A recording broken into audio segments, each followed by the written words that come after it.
और बौखलाहट इतनी बढ़ गई है कि 10-10 हजार रुपए देकर अब वोटों की खरीद और फरोख्त शुरू कर दी गई है। पहले तो एमएलए और एमपी खरीदे जाते थे, अब वोट भी खरीदे जा रहे हैं। मुझे एक बात समझ में नहीं आ रही, जो पूरे 5 साल में बिहार की जनता को, महिलाओं को जो पैसा उनके खाते में नहीं मिला, अब वो इलेक्शन के टाइम पर कैसे मिल रहा है?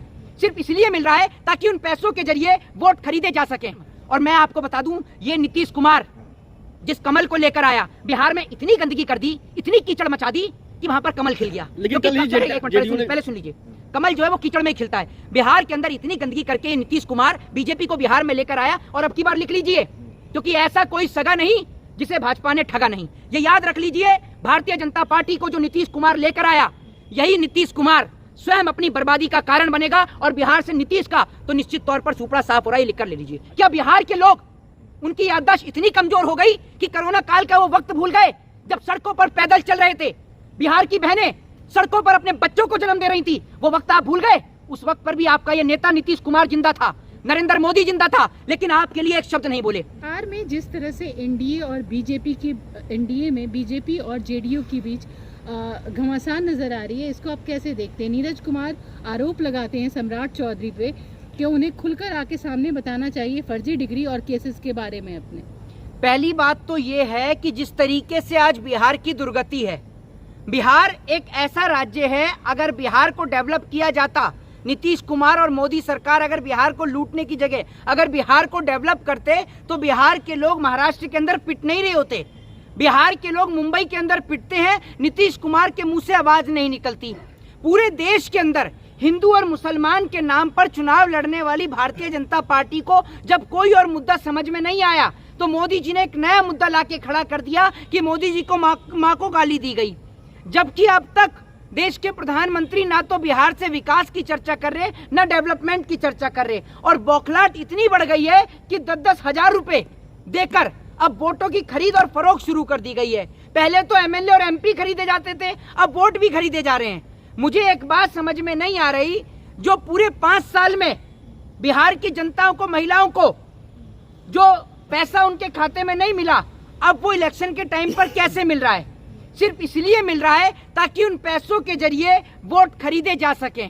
और एक और आप ये देख लीजिए, एक और इस देश के अंदर भारतीय जनता पार्टी अपने लिए 5 स्टार कार्यालय बना रही है, और वहां बिहार के अंदर बिहार के लोग अस्पताल में इलाज न मिलने से सड़कों पर ही अपना दम तोड़ देते हैं। क्या बिहार के लोग, उनकी याददाश्त इतनी कमजोर हो गई कि कोरोना काल का वो वक्त भूल गए जब सड़कों पर पैदल चल रहे थे, बिहार की बहनें सड़कों पर अपने बच्चों को जन्म दे रही थी? वो वक्त आप भूल गए?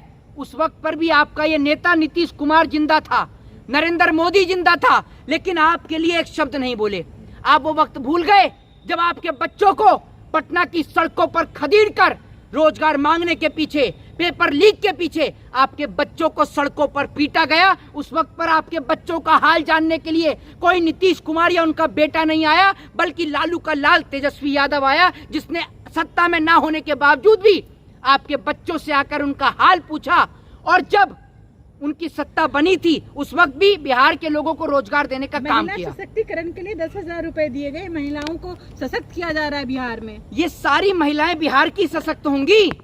बिहार से सटा उत्तर प्रदेश है, कितने हजार रुपए दे दिए? किसान की 2000 की सम्मान निधि के तो बड़े बड़े हेडलाइन छप जाती हैं। अरे उत्तर प्रदेश में भी तो महिलाएं हैं, हरियाणा में भी महिलाएं हैं, और दिल्ली में भी महिलाएं हैं। उत्तर प्रदेश में तो महिलाओं की इज्जत और आबरू लूट रही है। वो नहीं देख रहे कि बलात्कार के मामले में उत्तर प्रदेश कौन से स्थान पे आ रहा है? मैं पूछना चाहता हूं कि महिलाएं तो उत्तर प्रदेश में भी हैं, हरियाणा में भी हैं, जहां बीजेपी की सरकार है, मध्य प्रदेश में भी है, राजस्थान में भी है। वहां क्यों नहीं मिल रहे महिलाओं को? क्योंकि जहां वोट होता है, जहां चुनाव होता है, वहीं पैसा बढ़ता है। पहले वोट चोरी कर लो और अब ये पैसे ले लो। आप कहना चाहते हैं कि सशक्त न करना, वोट खरीदना है? मैं आपसे ये कह रहा हूँ कि किसी महिला को 10,000 रुपए देने में फायदा है, या उस महिला को उसको नौकरी देने में फायदा है? नौकरी से दोबारा उसको जरूरत ही नहीं पड़ेगी। सरकार की किसी भी रहमत की जरूरत इस देश की जनता को नहीं है। आप सिर्फ इस देश की जनता को रोजगार दो, जो आपका काम है। कभी मोहम्मद साहब को लेकर आप लोगों की गिरफ्तारी कर देते हो, कभी बिहार के अंदर हिंदू मुसलमान का मुद्दा खड़ा कर देते हो। आपको ये समझ में नहीं आता कि आपकी औकात क्या है। आपकी औकात ये हो गई कि आपके नेता और मंत्री जब बस में चढ़ते हैं तो उनको कोई पहचानता नहीं है।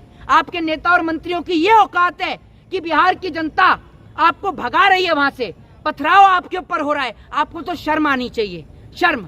और मैं आपको बता दूं, ये नीतीश कुमार जिस कमल को लेकर आया, बिहार में इतनी गंदगी कर दी, इतनी कीचड़ मचा दी कि वहां पर कमल खिल गया। लेकिन कल ही पहले सुन लीजिए, कमल जो है वो कीचड़ में ही खिलता है। बिहार के अंदर इतनी गंदगी करके ये नीतीश कुमार बीजेपी को बिहार में लेकर आया, और अब की बार लिख लीजिए, क्योंकि ऐसा कोई सगा नहीं जिसे भाजपा ने ठगा नहीं।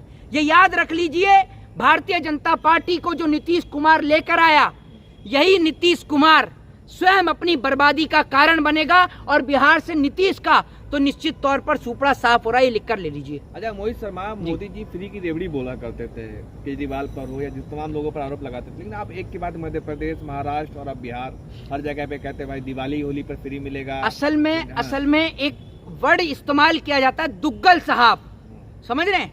एक दुग्गल साहब एक वर्ड का इस्तेमाल होता है, वो मैं प्रधानमंत्री के लिए किसी के लिए नहीं कह रहा हूँ, मैं ये कह रहा हूँ वो उस आदमी के लिए होता है जो दोहरे चरित्र का आदमी होता है, समझ रहे हैं? तो देश के प्रधानमंत्री दोहरे चरित्र के आदमी हैं। जिस आधार कार्ड का विरोध करते थे वही आधार कार्ड को लेकर आए, जिन तमाम चीजों का विरोध करते थे, केजरीवाल का खूब विरोध करते थे, और आज आप देख लो खुद वही काम कर रहे हैं, वही काम कर रहे हैं, फ्री की रेवड़ियां बांट रहे हैं। क्योंकि असल में क्या है, 1 रुपए में जमीन अडानी को दी जा रही है, किसान की जमीन तो कब्जा हो जाती है, किसान की जमीन तो बैंक वाले लूट लेते हैं, लेकिन अडानी को यहाँ 1 रुपए में जमीन मिल जाती है। दूसरी ओर अगर कोई पैसा नहीं देता तो उसकी बीवी को रख लिया जाता है, मध्य प्रदेश की घटना आपने देखी होगी। लेकिन हमारे देश के किसान की वो स्थिति है कि किसान पैसा न भरने पर बेचारा आत्महत्या कर लेता है, क्योंकि उसकी जमीन को कब्जा कर लिया जाता है। ये प्रधानमंत्री ऐसा प्रधानमंत्री है कि देश के इतिहास में पहली बार अगर कोई पंजाबी बोले तो उसको खालिस्तानी करार दो, कोई बंगाली बोले तो बांग्लादेशी करार दो, समझ रहे हैं? कोई हिंदुस्तानी बोले, कोई हिंदू बोले तो उसको कह दो कि भैया ये हिंदू विरोधी आदमी है, ये देशद्रोही आदमी है। कोई लद्दाख का आदमी बोले तो ये चीनी एजेंट है। अरे तू अकेला ही बस एक साहूकार है, बाकी सारे चोरी नजर आते हैं। नहीं, तुम अकेले साहूकार हो क्या? और तुमसे बड़ा चोर कोई नहीं है, तुमसे बड़ा लुटेरा कोई नहीं है। पिछली सरकारों ने जो संपत्ति बनाने में 70 साल लगाए, वाकई में यार इसके लिए तो तुम्हारे लिए ताली बनती है।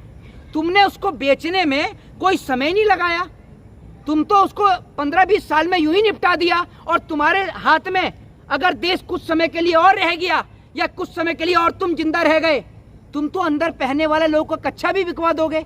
तुमने तो वो स्थिति देश की कर दी।